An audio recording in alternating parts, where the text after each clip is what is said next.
xaqiiqada marka la sheegana siduu kaga dhawaajiyay aqoonyahanku dowladda Israel waxyaabaha laga baran karo waxaa ka mid ah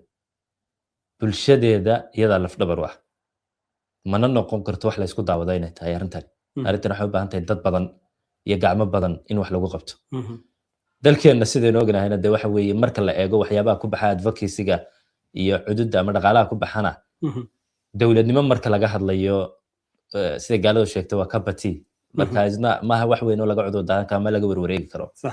laakiin waxaan u malaynayaa haddaynan berigii hore stageka soo gaadhin inay iminka tahay xilligeedii in la joogo in gacmo la isqabsado cid kastaba inta kaga beegan inay magaranaysa markaa shaqadeeda ka qabato cabdilaahi maxaad oran lahayd shacabka reer somaliland waxay u baahan yihiin in xaflad iyo muusig la garaaciyo calan la waxeeyo mise in loobi la samaysto dee inakum baa ismaaweeline horta kolley dee hiddaynu ledu inay naga maqnato waa farxadda waxaad odhan karaa waxa weeyaan bulshadeennu wax kastoo dhacayana inaan magaranaysa aanay ka jirin jawigooda wanaagsan laakiin haddana waa sidaasoo in loo dhaadhacaa ololihii rasmiga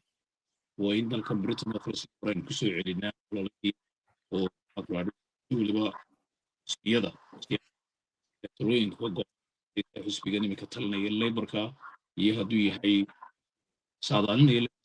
bombardi iminka waxaa kuu caddaynaysaa